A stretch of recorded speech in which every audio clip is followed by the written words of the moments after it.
one of the prominent parts of the Lord's mortal ministry is that he went around healing people. This included lepers and other folks who were not supposed to be touched under the law of Moses. Now, it's interesting that he went around doing this. We read in Isaiah 52:11, it says, depart ye, go ye out from thence, touch no unclean thing. Go ye out of the midst of her, be ye clean that bear the vessels of the Lord. Now, if anyone bears the vessels of the Lord, whatever you'd like to construe that to mean, the Lord did, right? As the epitome of everything the gospel offers. Now, how is it that he went around touching unclean people? Well, because once he touched them, they were no longer unclean. And so it's interesting that if a priest in the Old Testament touched something profane, something he was forbidden to touch, or someone, then the priest became profane. And so the corruption spread from the corrupted thing to the sanctified thing and made the sanctified thing corrupt. But in the case of Jesus, if he touched a corrupt thing, he would sanctify it. And that's how holy he was. Now, I want to share an application of this that you probably haven't thought about before. It's probably something that's come up in your life and you didn't even notice it happening. And you probably acted in a way where you made things worse. Now, I'm going to give you some information that'll help you turn these experiences into something where you make the world a better place instead of a worse place.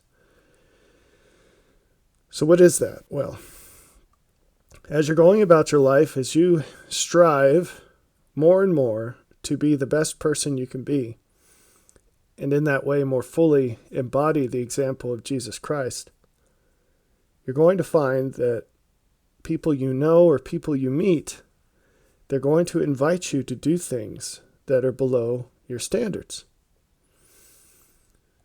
So the normal thing to do when someone invites you to do something is to do it, especially if it's some sort of social situation.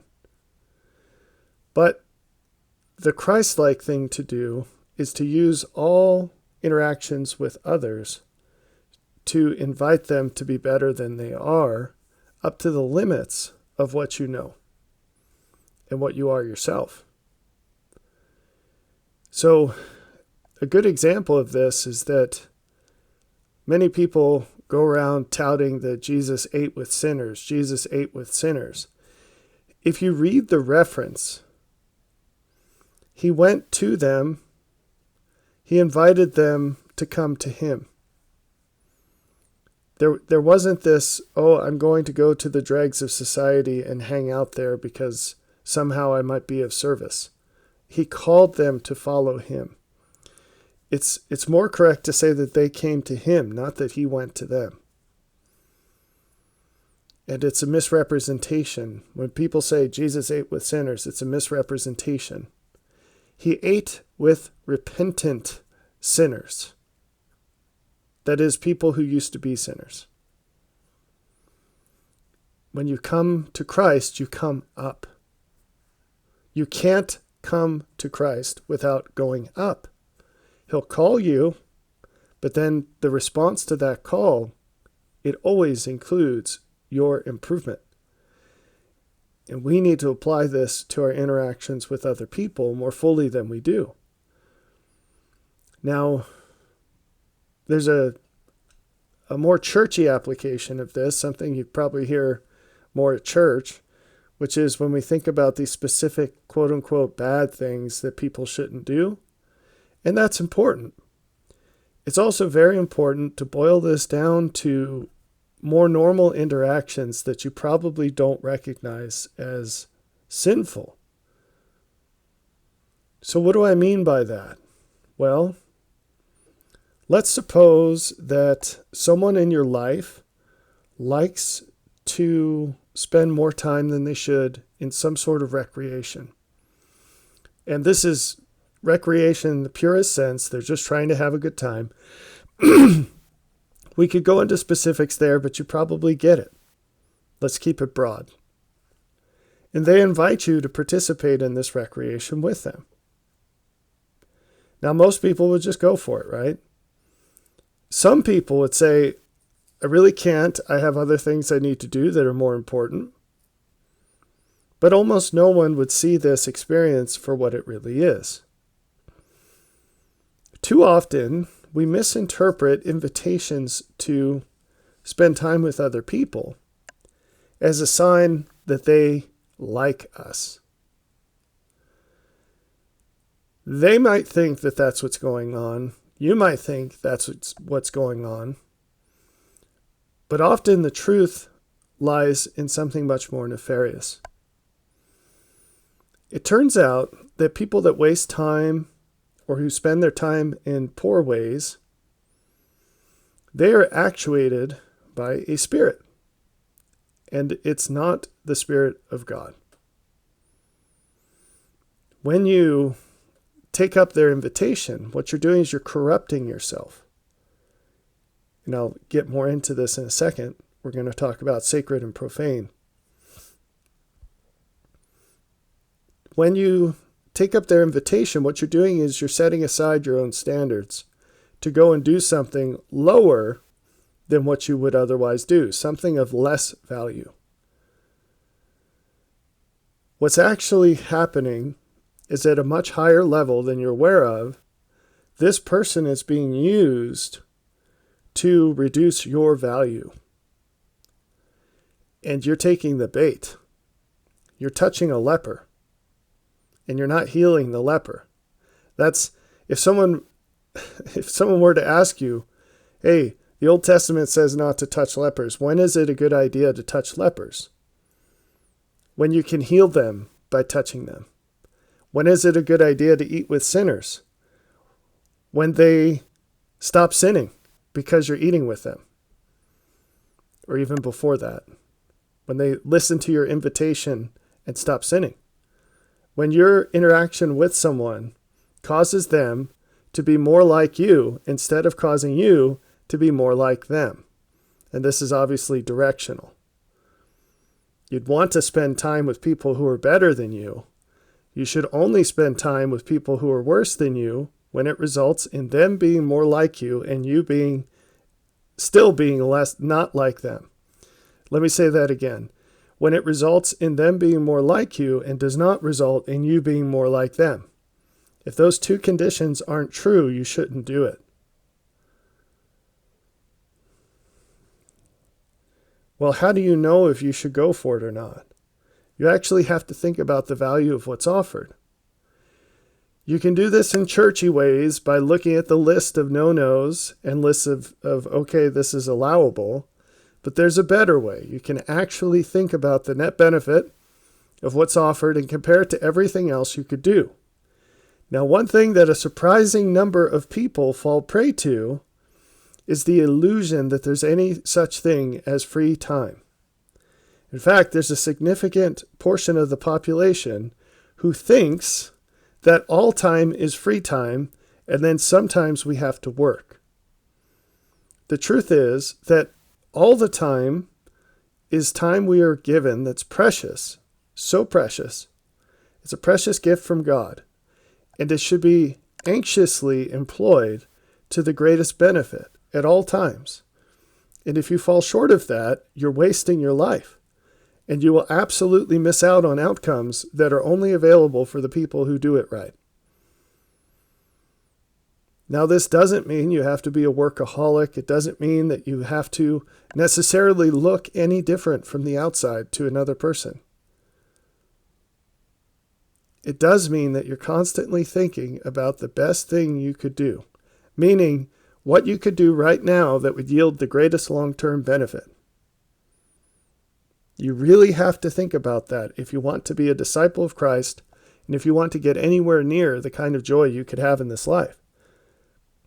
This is one reason I wrote the book, Joy on Purpose, which tells you how to live your life.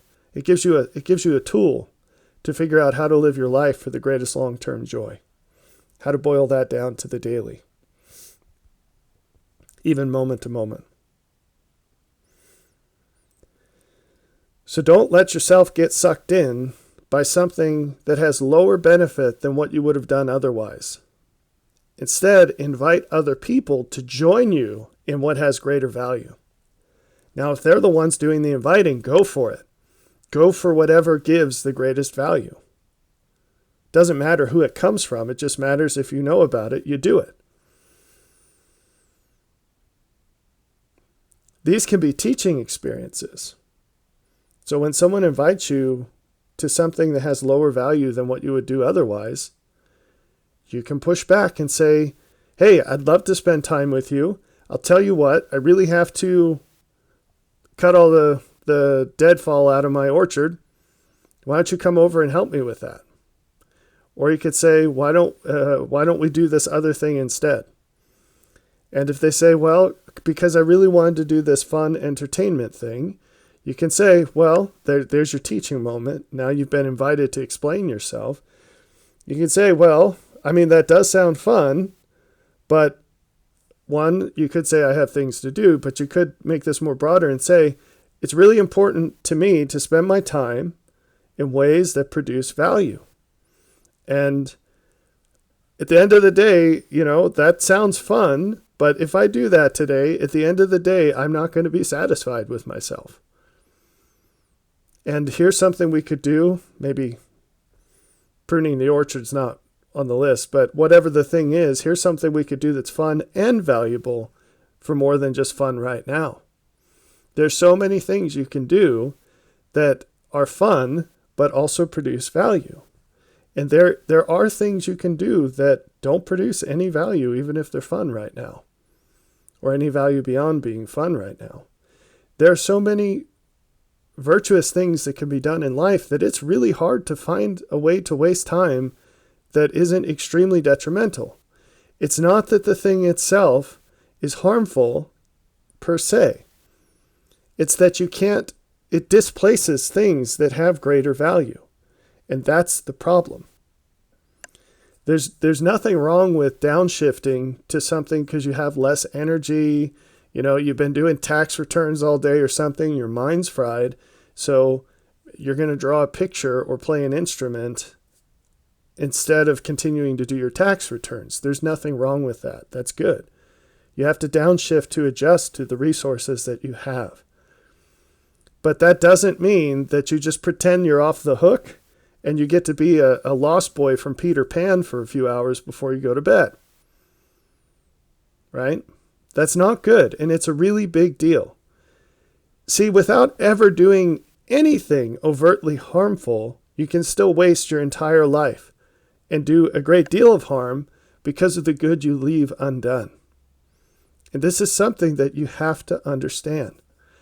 And, if you're watching this channel, maybe you feel convicted by this and you say, well, thank you, this is something I can work on. But it's more likely that if you're married, your spouse might be like this. Or if you have kids, your kids might be like this. Or in any case, your friends might be like this. And now all of a sudden, that gives you some space to help somebody learn something. And it's not an easy thing to teach. People will get offended by this. They really will. Which brings us to the next segment of this I'd like to expose to you. Do you know what the opposite of holy is? Or sacred? The opposite of sacred, what does sacred mean? Sacred, holy. Holy means something different and better. Different and better. And sacred is something that's been imbued with the properties of holiness. It's something that has been improved, sacred, sanctified, right? Sacred. What's the opposite of sacred? Profane. Now we get to the fun part. Profane's a bad word, right? Profanity is bad, literally bad words, right? So something that's profane, you don't think of it as something neutral. It's something bad, right? Well, that's not true. Do you know what a synonym for profane is? Common. Profane means common. It doesn't mean bad. It doesn't mean evil. It means common. So the opposite of holy is common. It's evil, it's common. Do you know what the word mediocre means? When you say mediocre, you probably think not good enough. Mediocre is not good enough. You say, well, that was a mediocre attempt. It means you're being lazy, right? No, it doesn't. Mediocre means average. So this should blow your mind because it sets a much higher bar. See, you thought you were dealing with good and evil. Not quite. You're not even there yet. When you're using these words, it's just a difference between excellent and average. So what does this say about your life? If you're living average, it's not good enough. Good is not good enough for God. You have to be excellent. You have to be your best. And guess what? He made you in his image, so you're capable of an awful lot. And this is a blessing. It's a blessing to have the opportunity and capability to be more like God. That's why we're here, in fact.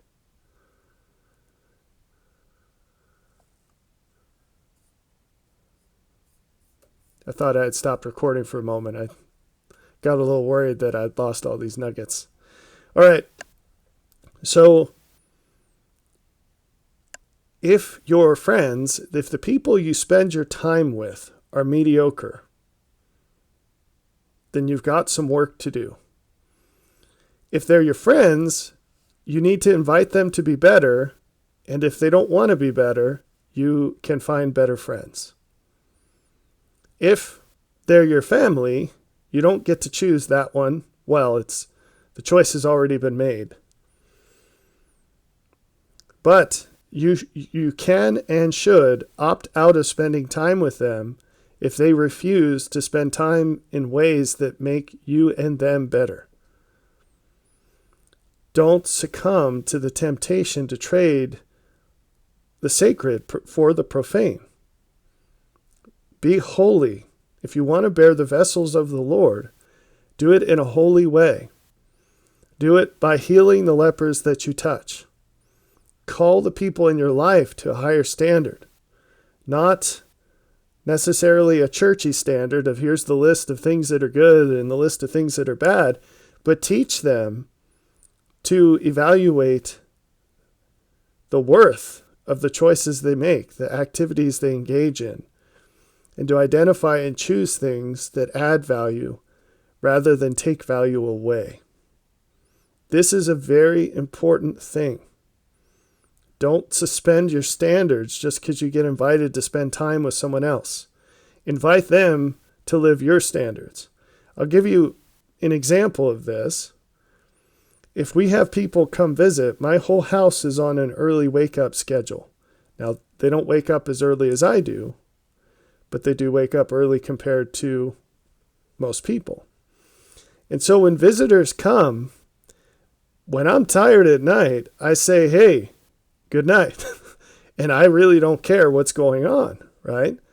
If the clock hits a certain hour and it's early for most people and they're night people, oh, well, welcome to my house. I'm going to bed, right? And people will tell you this is how it goes. And I'm not being rude.